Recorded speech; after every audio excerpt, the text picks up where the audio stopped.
So first, history of money. How did money start?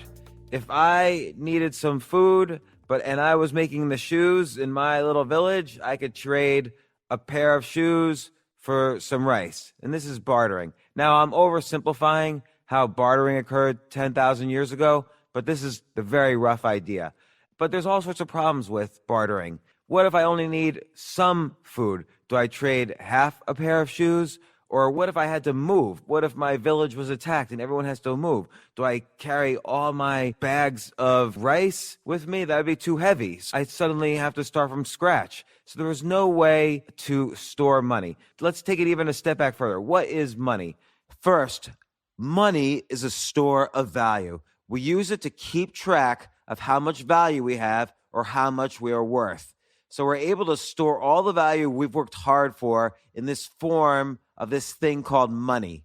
The other thing money is good for is as a medium of exchange. Put simply, we use it to buy and sell things.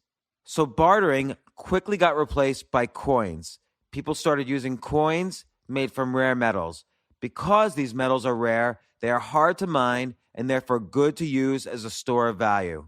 And then how would you avoid problems like forgery? Well, it depends what face was carved into the coin, and you could also measure the weight of the coin. So many ounces of gold equaled a certain amount of value.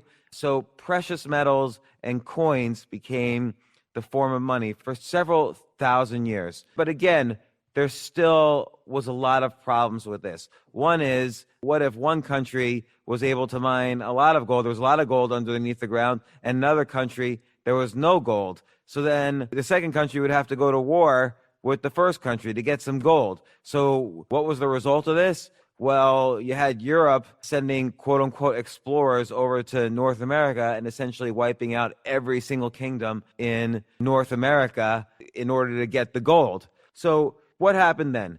Does gold really solve all your problems? Not really, because gold was often forged.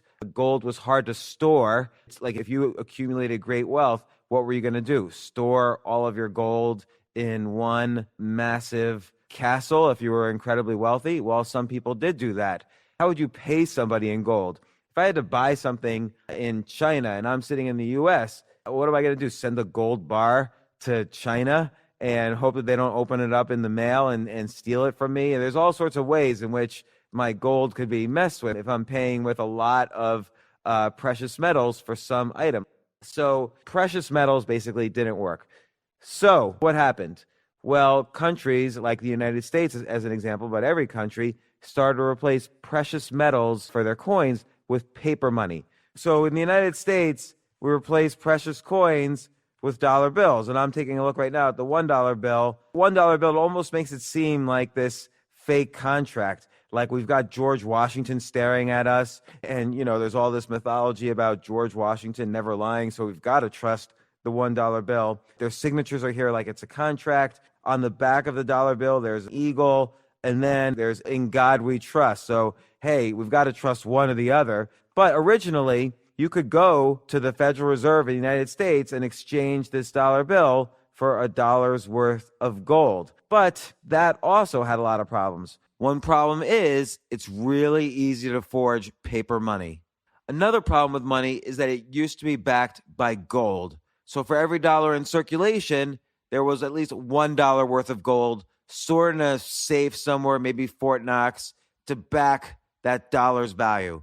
But the problem is the United States started to spend a bunch of money on all sorts of things.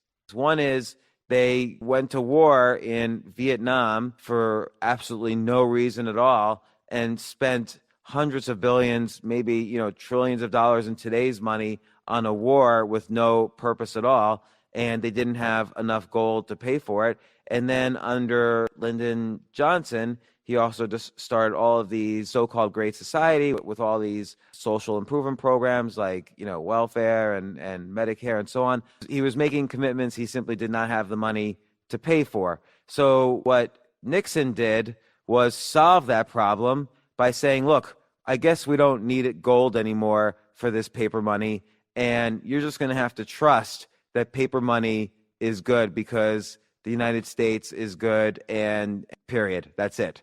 But is paper money really trustworthy?